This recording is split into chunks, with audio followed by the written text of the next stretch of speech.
Ladies and gentlemen, can I have your attention, please? We are extremely fortunate to have with us, via web link this afternoon, the EPS eminent scholar and the professor of psychology at Florida State University. The Institute for Scientific Information lists him among the most cited, most influential psychologists in the world today. He has over 500 publications, many New York bestsellers, and he is here to deliver his latest research on willpower and self-control. Please put your hands together for Dr. Roy Baumeister.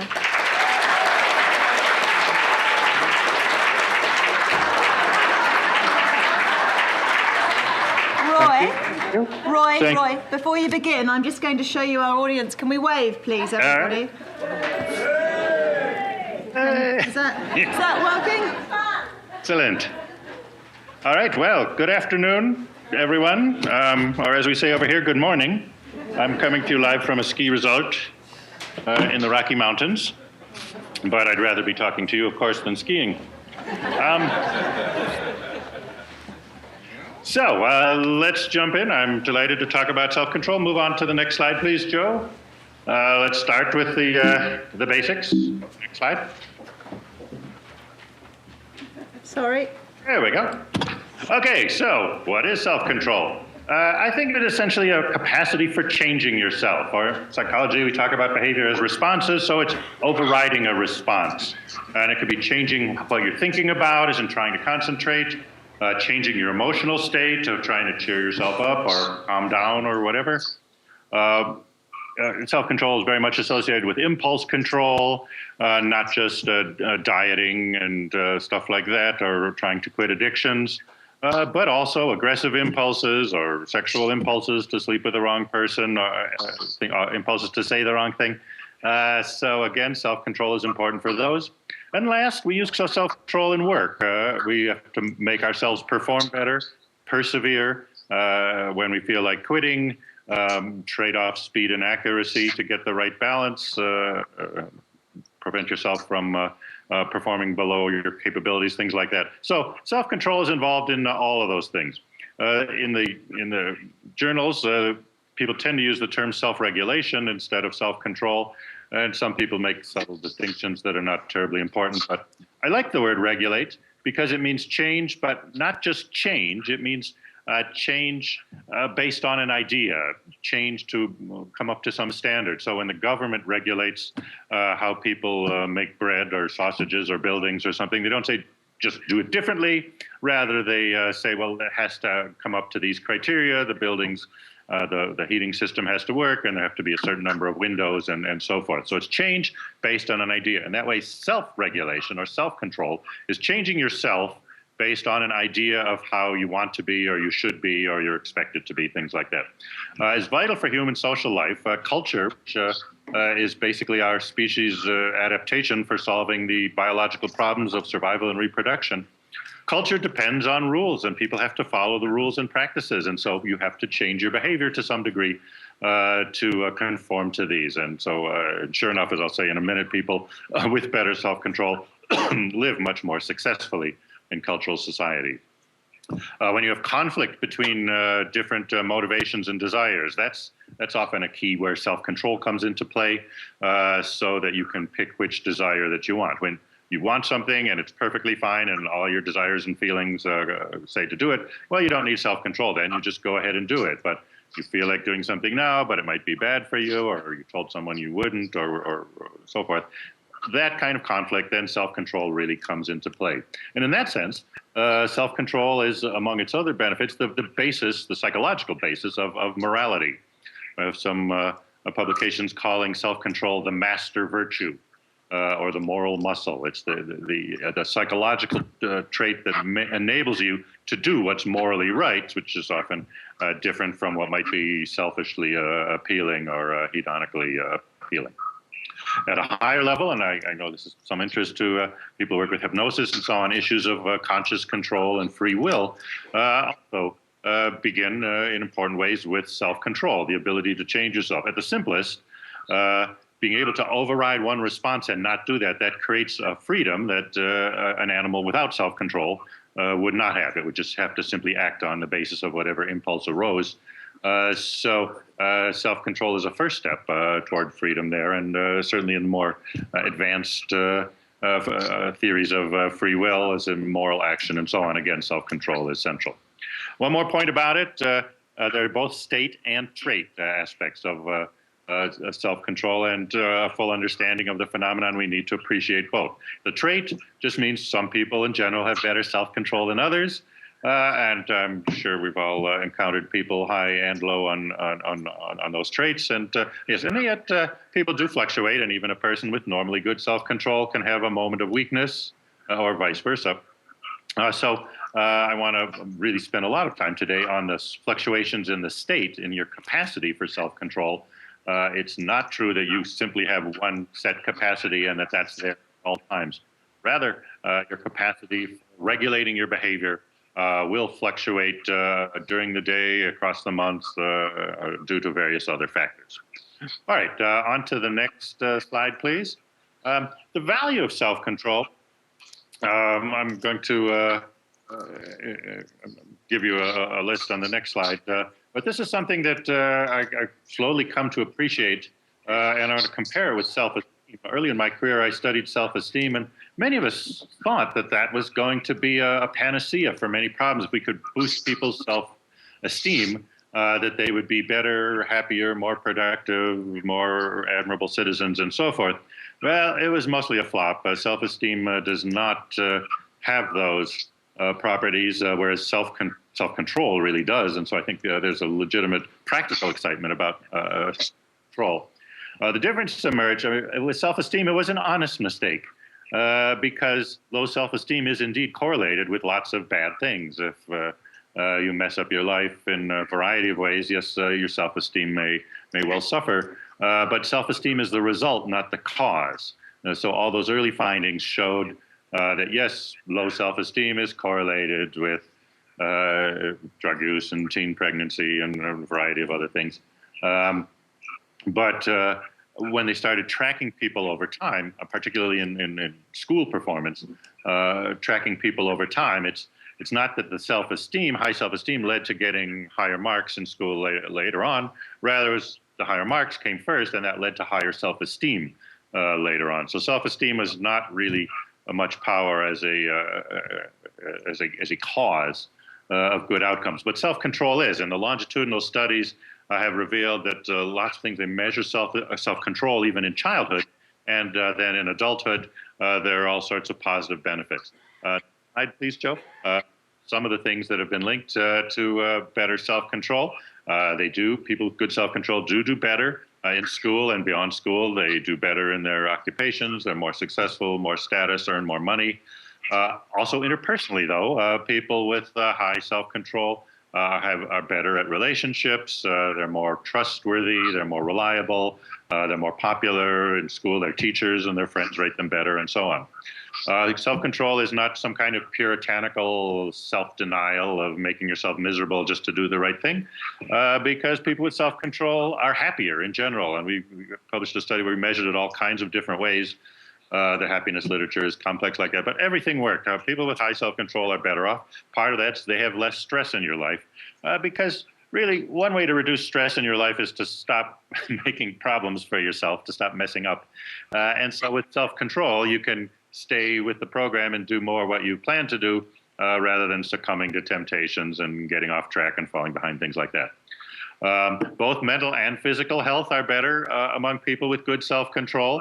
Their behavioral record is better. So again, with longitudinal studies, they'll measure children's self-esteem at 10 and then show that by their 30s, they're less likely to have been arrested for a crime, less likely to be involved in unplanned pregnancy, on and on. They show less prejudice toward other people, less likely to engage in domestic violence, abuse of partners, and so on. And at the far end of life, people with self-control live longer. So what's not to love?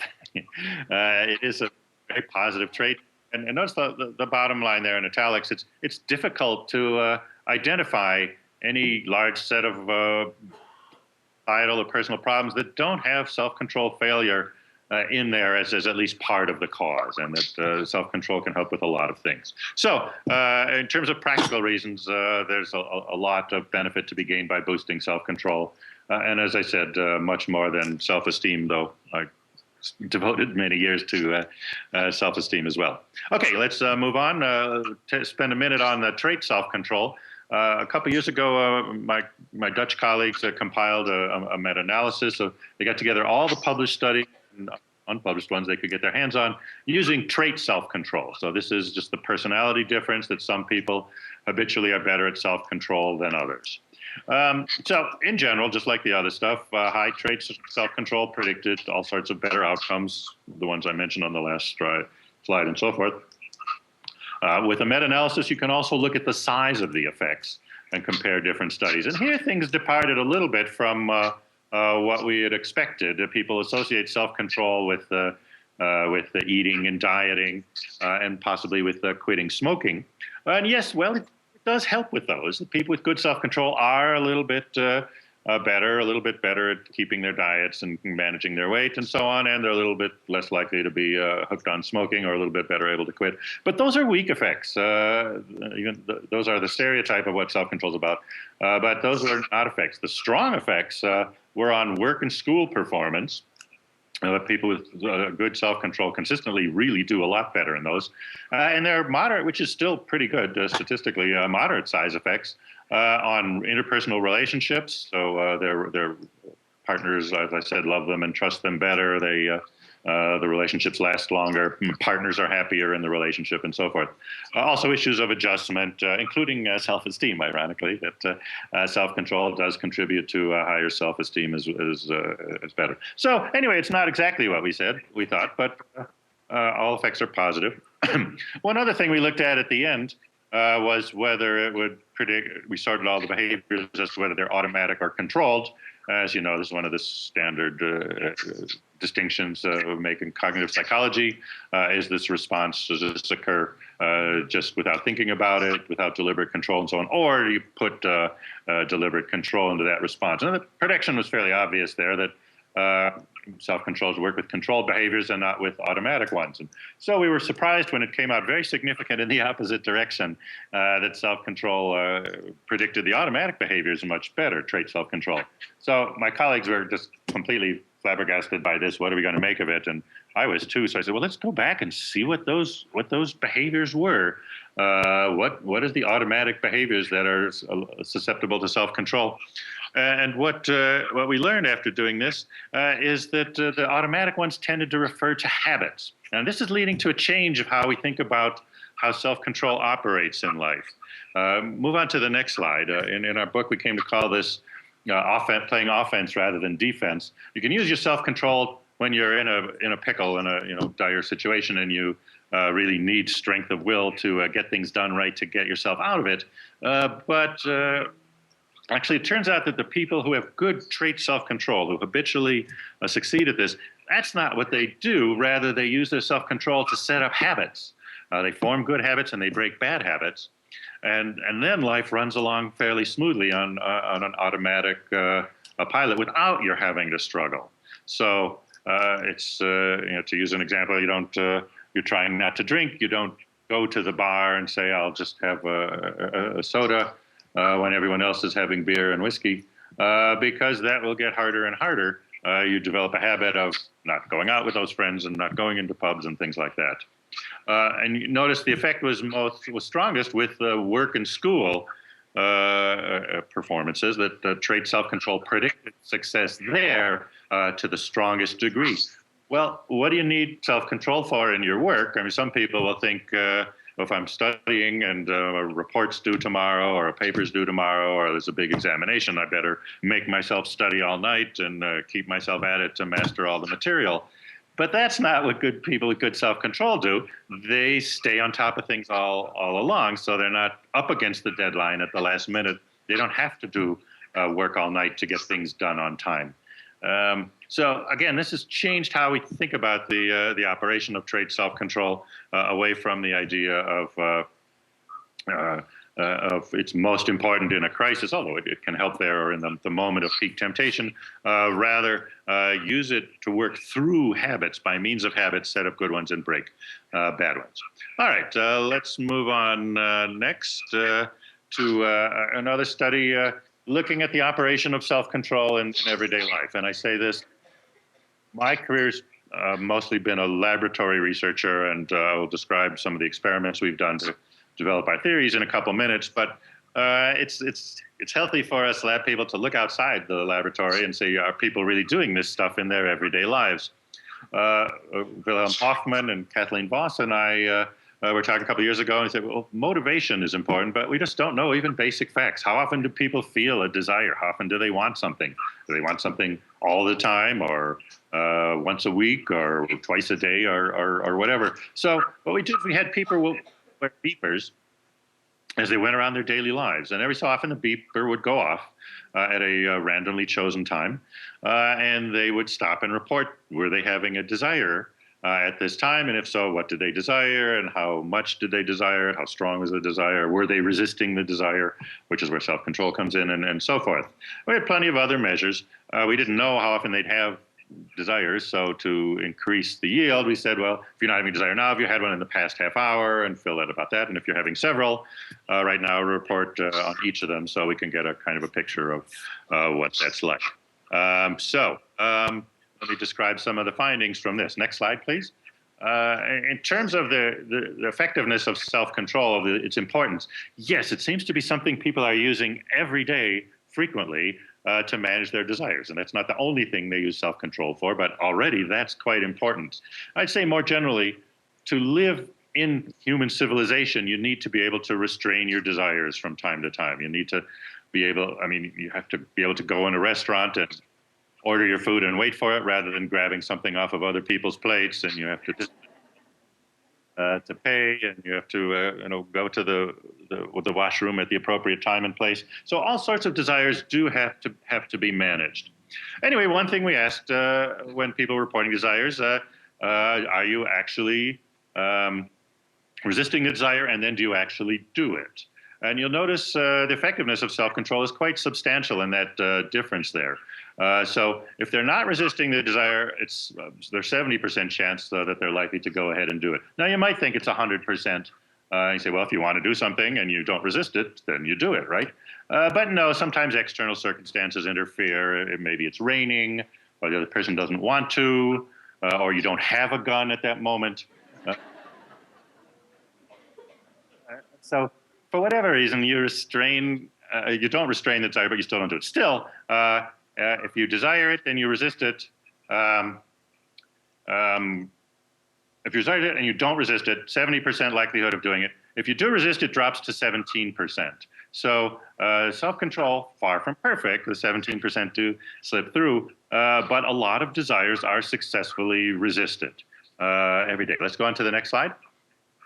And then how often do people exert self-control? Well, we were just getting snapshots. We're just beeping them in the middle of things, but we can extrapolate for what percentage of the time. So about half of the responses, people reported that they were resisting, or that they were having a desire right then. So about half the time that they are awake. So we figured, well, if you're awake for 16 hours a day, then about 8 hours a day you're in a state of desire, and 8 hours not.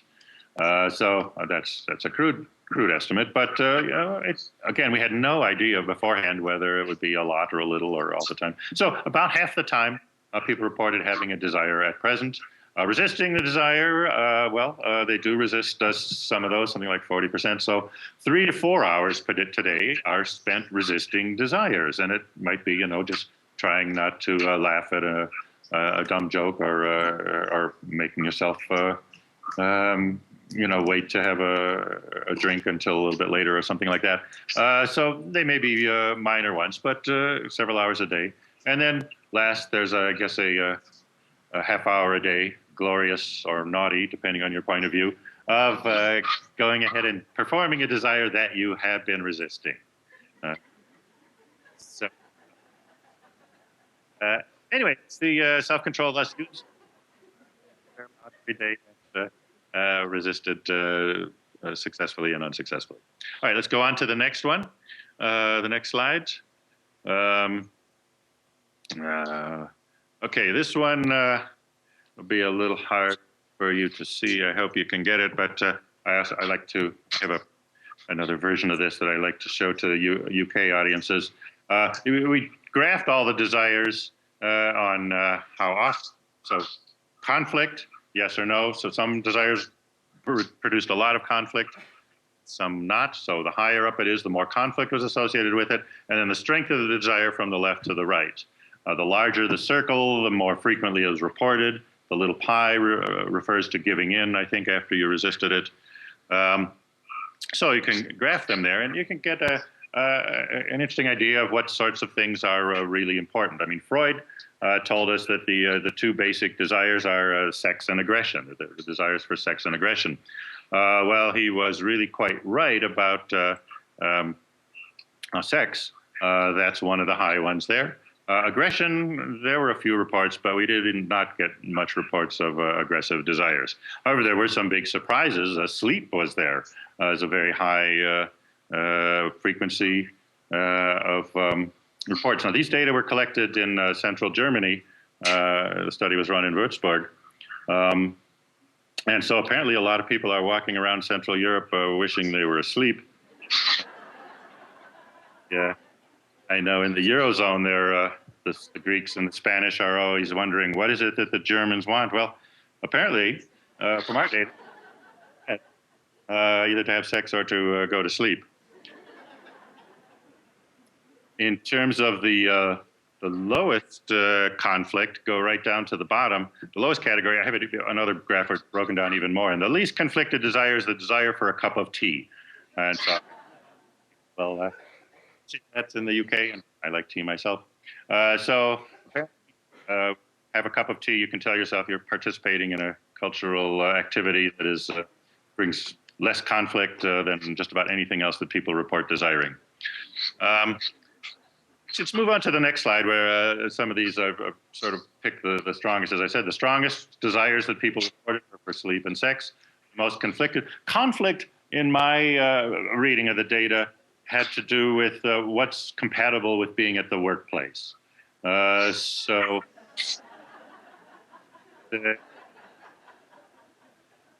it's the idea that what we need, one thing we need self-control for is to make ourselves work, to participate in the culture and be productive and make sure the systems succeed and so on. And so the most conflicted desires, well, I mentioned tea as the least conflicted. It's most employers don't mind if you have a cup of tea while you're working. That's just fine. But look at the high end, playing games, going to sleep, having sex. Many employers are more skeptical if you want to do that during work time.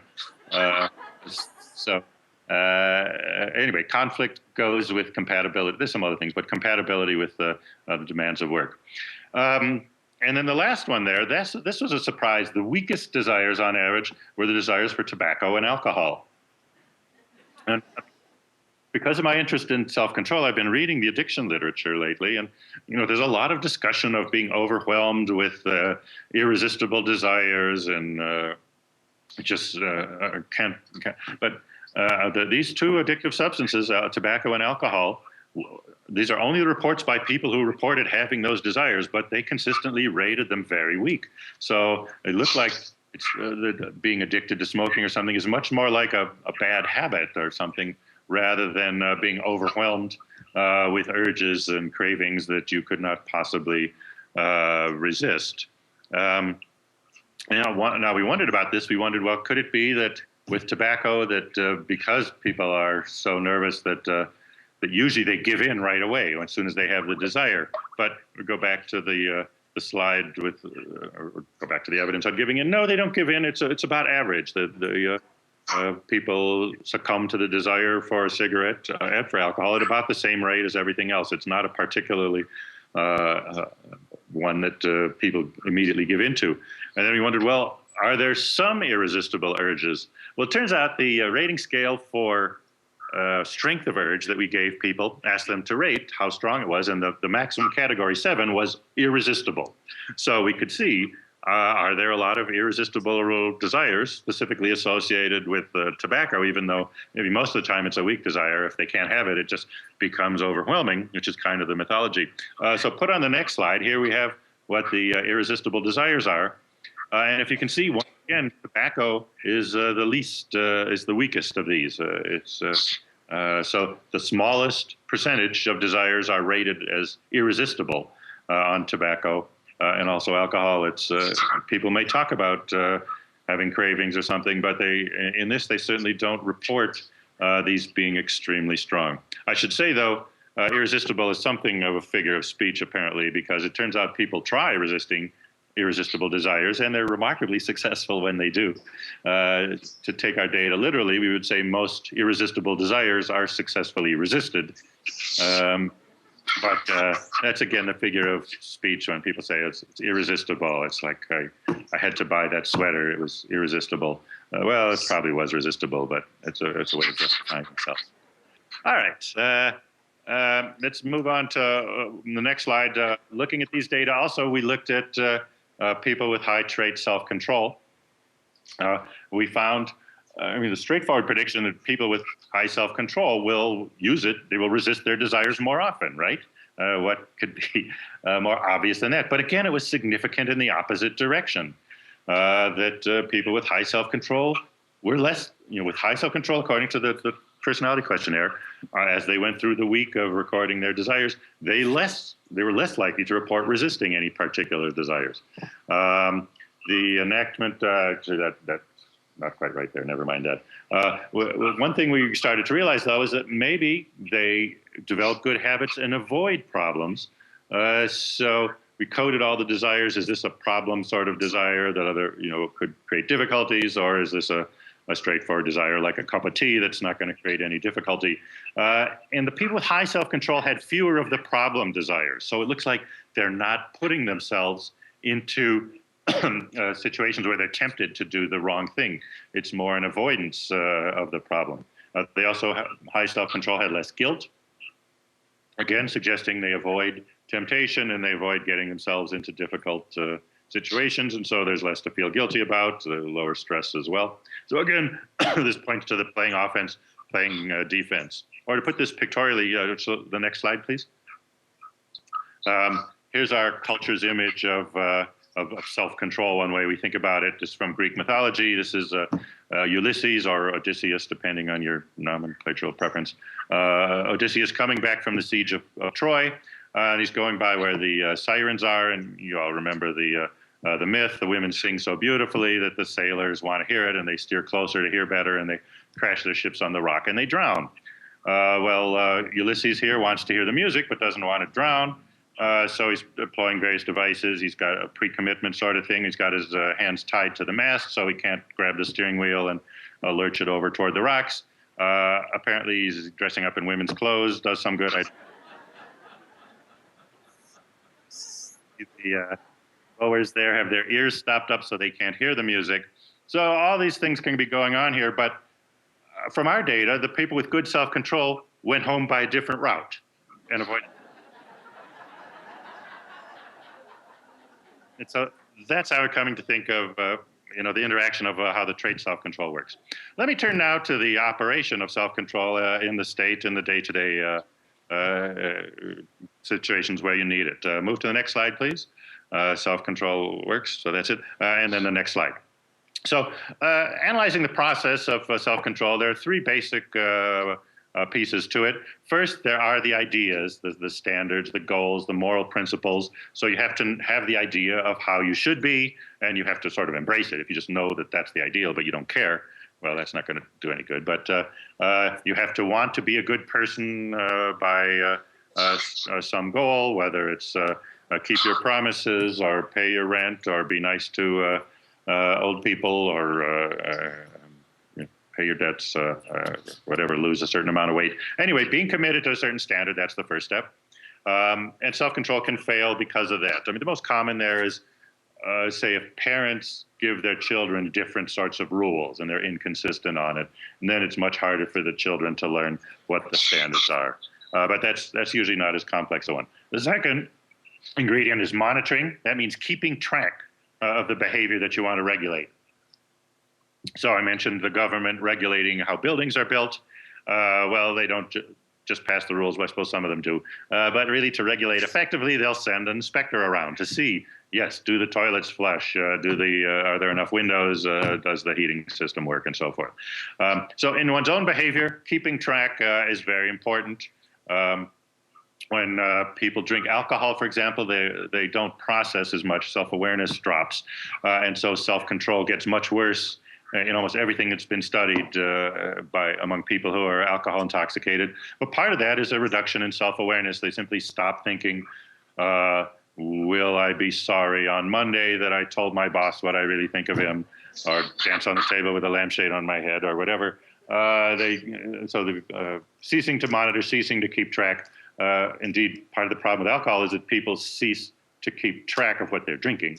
And so then they snowball and they drink too much. Anyway, the third and final ingredient is willpower. And so that's the energy component that enables you to change your behavior to do what you think you should do rather than perhaps what you feel that you should do. Next slide, please. Willpower is something that's been a major focus of my research for the last 20 years. The idea of willpower implies there's some energy and that it has some limits, and that's part of the understanding, and I think fundamentally correct, that the people's capacity to control themselves does have limits. It's dependent on a limited resource.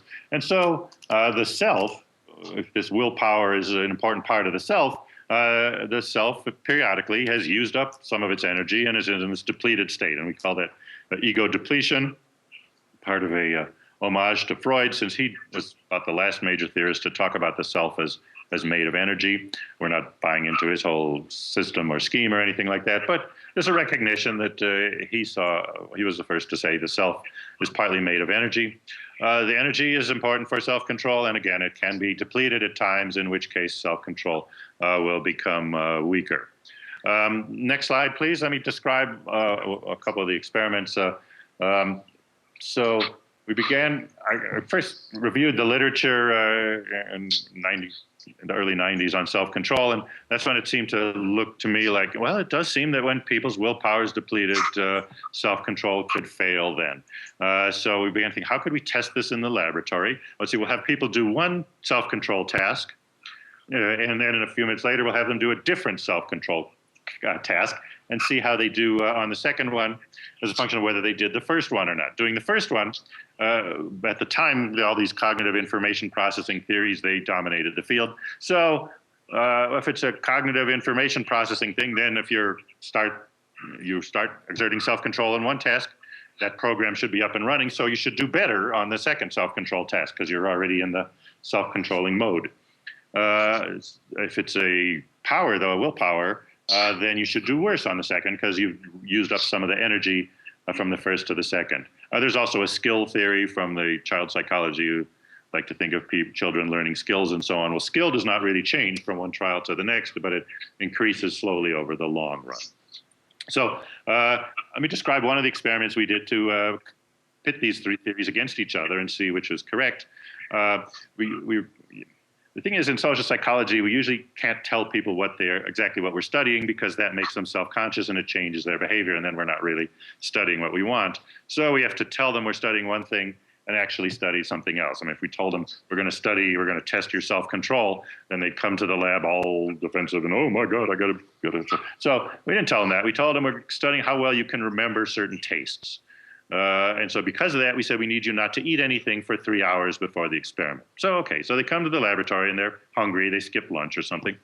This part, I guess, was a little bit mean. We set up a microwave oven in the laboratory and baked fresh chocolate chip cookies there. And you know how it blows out the aroma on the top. It smells really delicious. So these people come to the laboratory. They're really hungry. And now it smells really good. And they think, oh, this is going to be appealing. And then we pulled them up to a table, sat them there, and sure enough, there's a plate with these freshly baked cookies and some chocolate candies, all tastefully arranged, look very appealing. And also on the table, there's a bowl of radishes. And by random assignment, to some of them, the experimenter says, well, you've been assigned to the radish condition, so your task is going to be to eat a bunch of these radishes and don't touch the chocolates or cookies there for other people in the experiment. So the idea was they would have to use self-control to resist the chocolate which they're wanting and make themselves eat radishes instead. We had two control conditions, one where we said, go ahead and eat the chocolates, don't eat the radishes. This was not a self-control problem for people. And then we had a no food control to see if there was any effects of food per se. But the people really interested are the people who had to sit there seeing those chocolates and smelling those chocolates and wanting those chocolates and instead having to make themselves eat those stupid radishes. We left them alone for 5 minutes to maximize the temptation. Of course, we didn't trust them.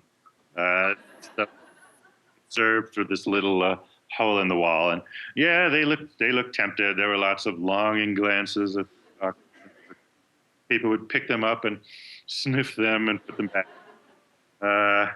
But nobody actually bit into the forbidden food, and everybody managed to eat at least part of a radish. But close call, that worked. Then that was 5 minutes. That was the manipulation there. Then we took them to a different room where there's no food or anything. And this we borrowed a procedure from stress research to see how long do you keep on trying before you give up. We give them a problem that was actually unsolvable, but they couldn't tell. And so we said, well, keep solving it. Let me know when you solved it or when you give up. And we saw how long do they persevere. Next slide, please. And here are the data in minutes.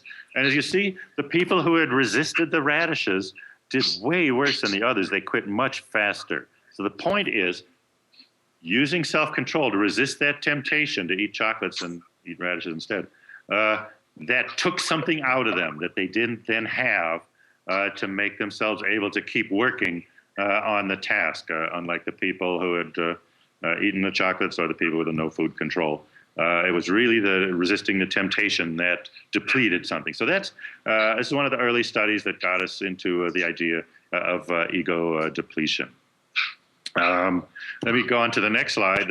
Just a quick step back to the, after we had done the experience sampling study, at the end, Hoffman said, I wonder if we could see if ego depletion happens in daily life. We've only beeped them every 2 hours or so, so we've only got a snapshot of what their day was like. But still, we can get reports of were they resisting other desires. And so when they say they're resisting now, we look how recently have they resisted and how many times that same day have they resisted other desires. And the next slide, please. Well, the top is the blue line. If they're not resisting their current desire, then whether they resisted previously has no effect. So that's good. That's exactly what it should be.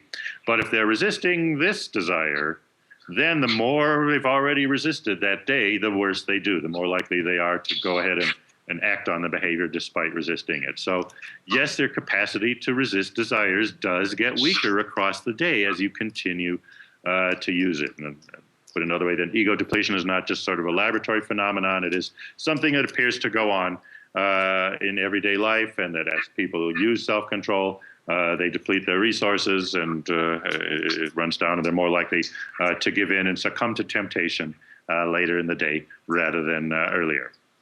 All right, next slide. I emphasize something I've said before.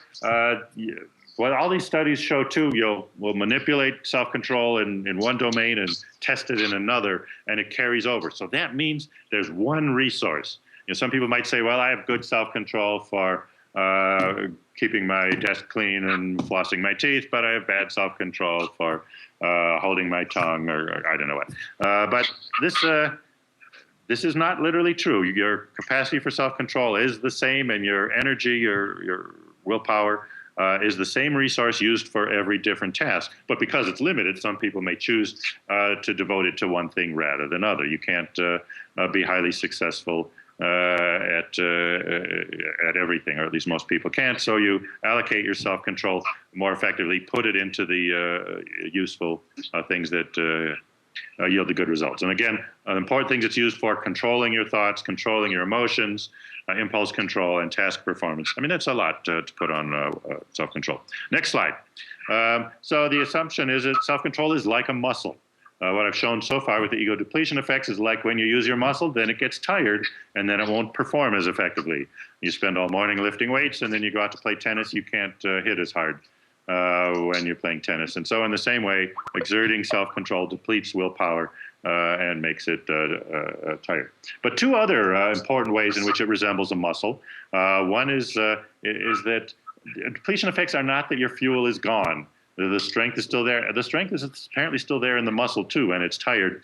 But rather, the body starts to conserve. It has a natural propensity to conserve energy when it's depleted. So, like an athlete, let's say you're playing a big tennis marathon. The first few points, you might chase every ball and try to hit everything. But as you start to get tired, you be a bit more judicious. You'll let that one go. I can't get it anyway. And so on. In the same way, when people start to be depleted, they are conserving their energy. Their energy is not down to zero. Another way in which it resembles a muscle is that exercise over time will increase and improve your ability for self-control. There are about a dozen published studies now that have people do daily self-control exercises and then test them on laboratory tests that have nothing to do with the exercises, and they typically show improvements. That yes, in a couple weeks of daily self-control, this is the old Victorian notion of building character, of doing things that you don't want to do or refraining from things you do want to do, that this makes you a stronger person. Well, the Victorians apparently were right about this based on modern laboratory research. These studies don't always work. I don't know why. The ego depletion is a very reliable effect, but the exercise, I think some people don't bother doing the exercises, in which case they're not going to do any good. Nonetheless, there are, like I said, about a dozen published ones. It does seem to work. So you can make yourself a stronger, better person. You can improve self-control even into adulthood. On the exercise, go to the next slide. Again, because it's a domain general resource, one willpower, the same self-control is used for all these different things. You can exercise anything and it will build up your capacity in general. I know some people doing therapy and so on, they'll say, well, let's start with a small habit and break a bad habit or change a good one, rather than starting with something really difficult. Start with something that you can succeed at, and the exercise is good to improve self-control. What makes it work is putting in the effort to change yourself, to put in into those responses.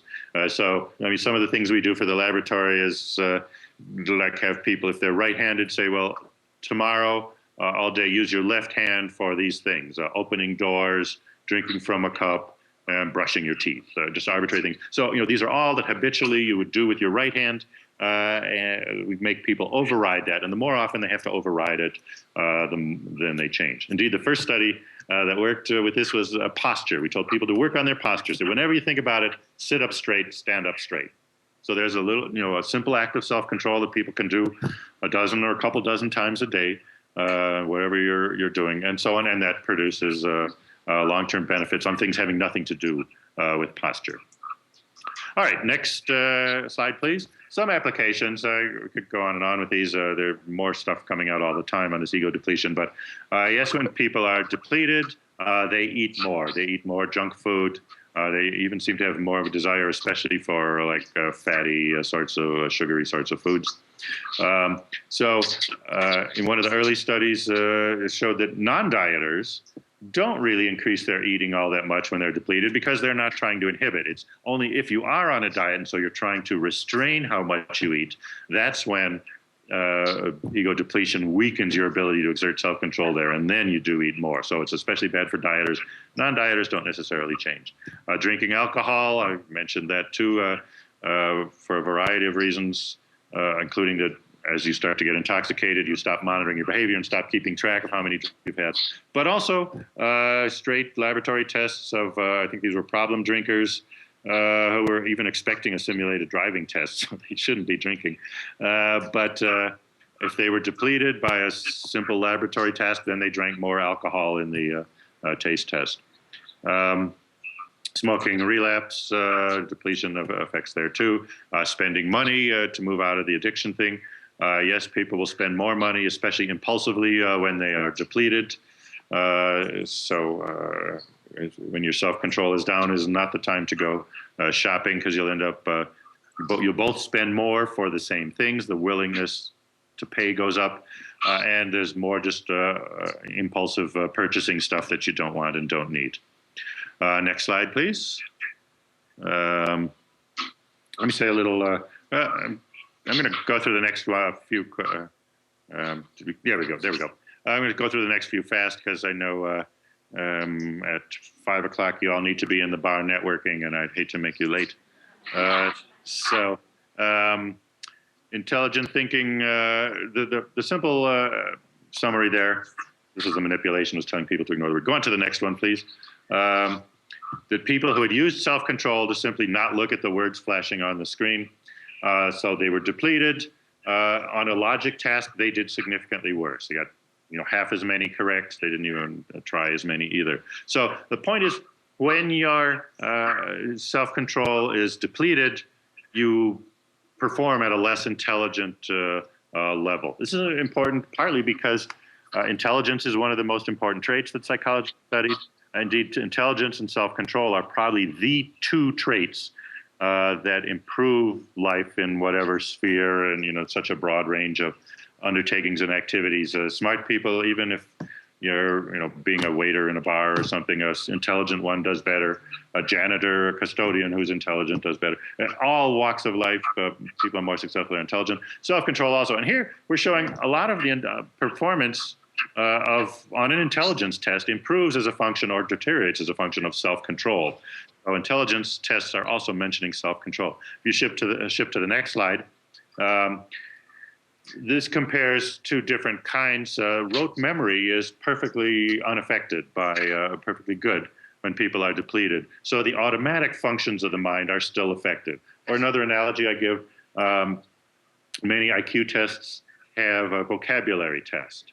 And this seems funny. I mean, why do you have to be intelligent to know what dilatory means? But it turns out it's a fair measure because smart people know more words than stupid people.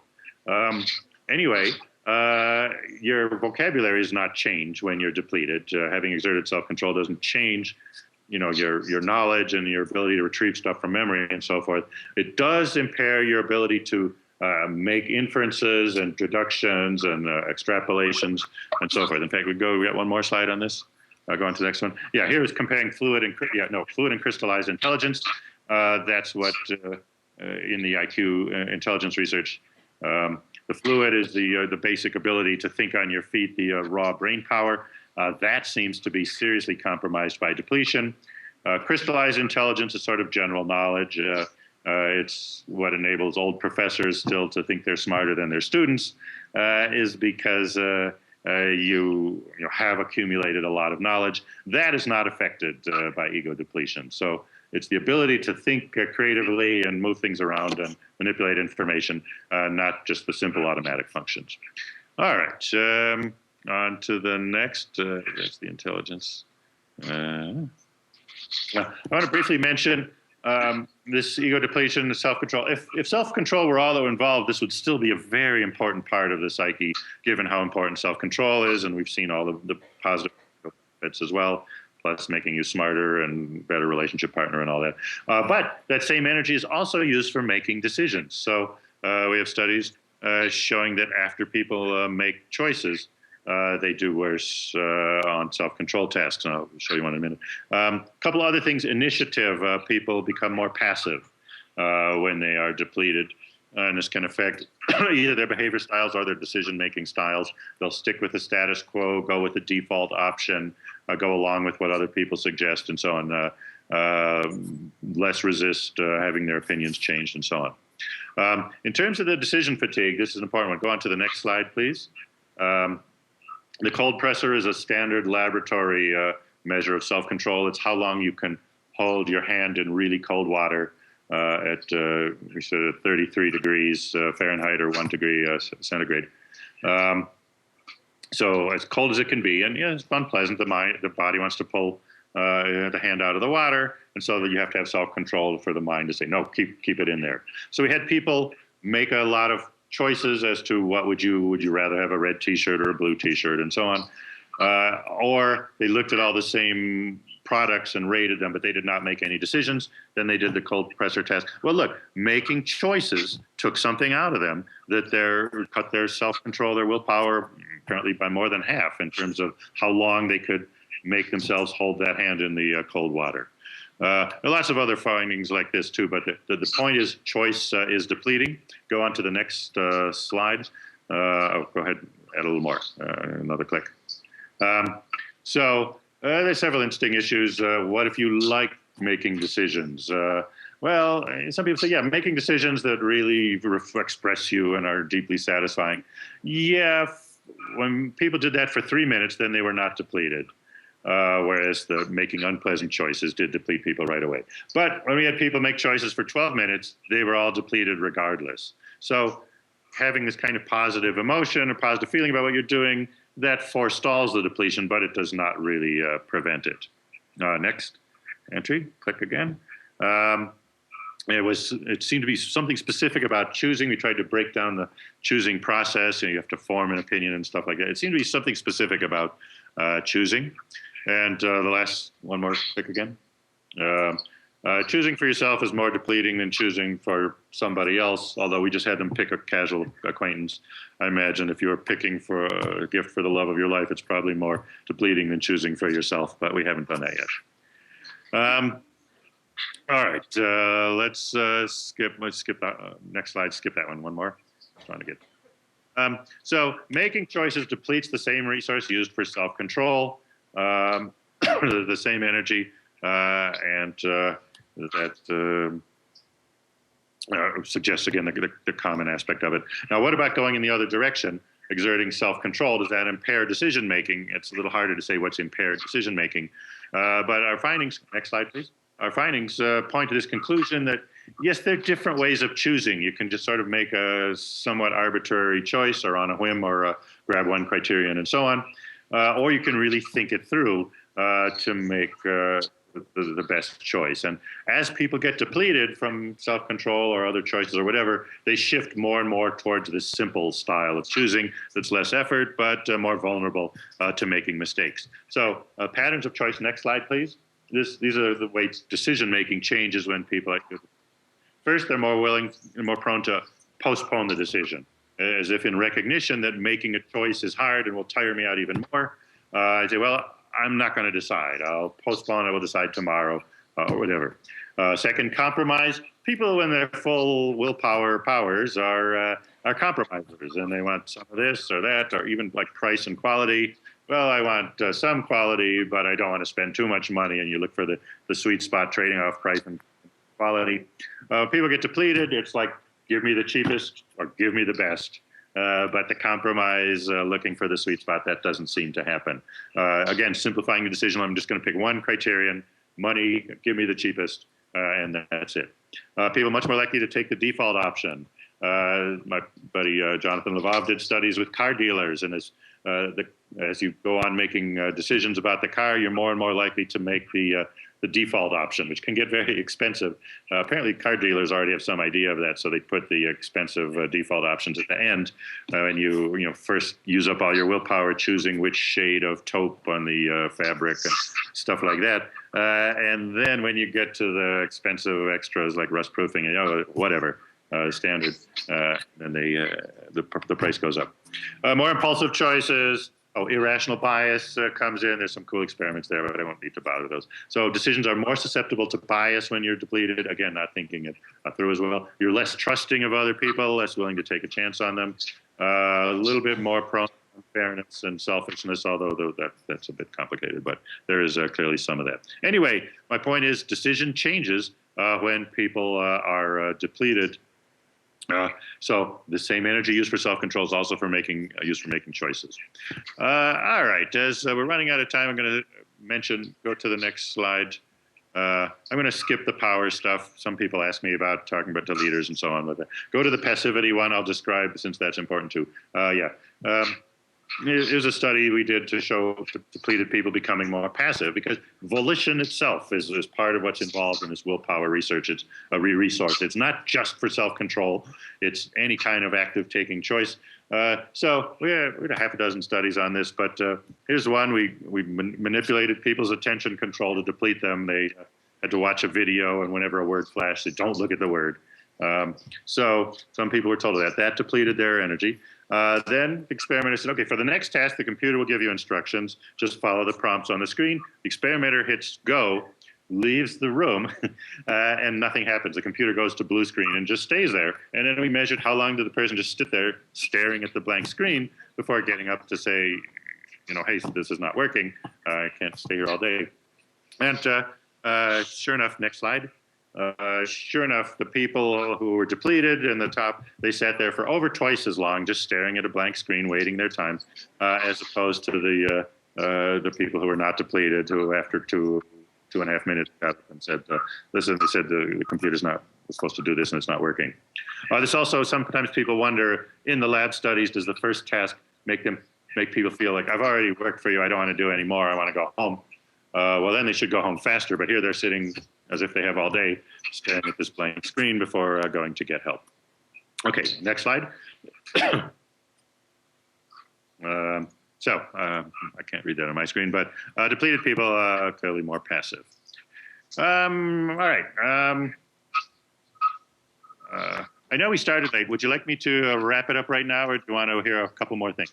I think we need to keep to our schedule. I might just take one question if there's a question. Anyone with a burning question? Okay, we've got one question, if that's okay. Can we get a mic up there? Sure. Thank you. Just in the corner here. Oh. There we go. You might want to wave at Roy if you've got. There we go. Oh, I see. Way in the back. Okay. Can you hear me? Yep. Everyone's waving. Hi, everyone. Sure it's on. Hello, testing. Yep, hi. Hi, Roy. I had a question in terms of, well, it's a combination question, I'm afraid. How long does it take once self-control has been depleted to I'm then sorry, regain... I can't hear this. Sorry. How long does it take when Yes. self-control has been depleted? Yeah, to then regain self-control. To then regain self-control. All right, that's an excellent question. I'm often asked that. There's no simple answer to that. Now, there's a sort of a simple answer, which is one thing I didn't get into the physiology of it, but it looks like the glucose in your blood is a part of the energy that goes with willpower. So the body will go and retrieve more when you deplete it. So in 15 or 20 minutes, it can get more. But as you continue pulling energy out of your stores, the body becomes more reluctant, so it takes longer. In terms of really recovering naturally, it partly depends on how much it is. The way I think of it is being non-depleted is sort of the same state, but there are many different degrees of how depleted you are. Indeed, some of our recent work has really looked at the difference between slightly depleted, where you've exerted self-control and there's some changes, but that's easy to overcome or get people motivated or cognitive tricks or whatever, versus we have them do several more tasks and get seriously depleted, and that's harder to overcome and harder to change. So the degree to how depleted you are, that will matter for how you recover. And then it depends what you're doing while you recover. Positive emotion being induced there, that seems to help the recovery behaviorally. We don't know if that's restoring the resource or simply making people more willing to expend because they don't, it's like, you think of it like spending money. You've spent a bunch of money, you have a chance to spend more. Well, if you're feeling good, you might go ahead and spend more, or feeling good might actually give you more money in some way. The two things that really work are rest and sleep. Well, rest and sleep are the same thing. Rest and sleep as one, and then food for the other, because it is tied into your body's energy supply. So getting food will replenish it. Now, in the laboratory, we sometimes give people sugar drinks. We give them lemonade sweetened with sugar or Splenda. It's a good manipulation. They taste the same. And they show, sure enough, if you're depleted, the lemonade with sugar will restore your self-control. The lemonade with diet sweetener will not do any good, and so you'll still deplete it afterwards, even though subjectively it's the same, the taste is the same, and everything. So that seems to be the sugar is actually in putting more energy back into the system. Now, I'm aware of the irony of boosting self-control by consuming sugar, since many people want to use self-control to restrain from eating sugar. I would say in your own life, you want to manage it with, unless you're having a key intelligence test in 5 minutes, then don't have a Diet Coke, have a regular Coke. But if you want to have energy all afternoon, you want to eat protein or something that will have a better glycemic index and will burn for a longer period of time, because sugar pushes you up and then brings a crash in energy again. But in the laboratory, we have to do everything fast, so we use sugar. But in answer to the gentleman's question, then, if you eat protein when you're depleted, it will take longer before you start getting any benefit. but the benefit will last for a longer period of time. The common impulse to have a sugar treat right away when you're feeling depleted, not that you can feel it all that much, but when you feel like you need some energy. The sugar will work in the short run, but again, it's a temporary fix. It's a much longer answer than you probably wanted. That was great. Thank you very much. I did wonder whether there were any gender stereotypes in your studies and whether German women were desiring sleep at the same time German men were desiring sex. And I wonder if you could get back to us on that. Anyway, thank you. More research is needed. Thank you very, very, very much. Okay, thanks.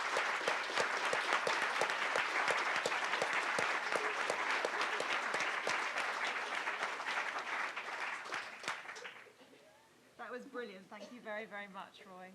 Okay, you're very welcome. And now we all have to go to the bar and try and resist a bit of temptation, potentially. Okay. Bye, everyone. Thank you very much.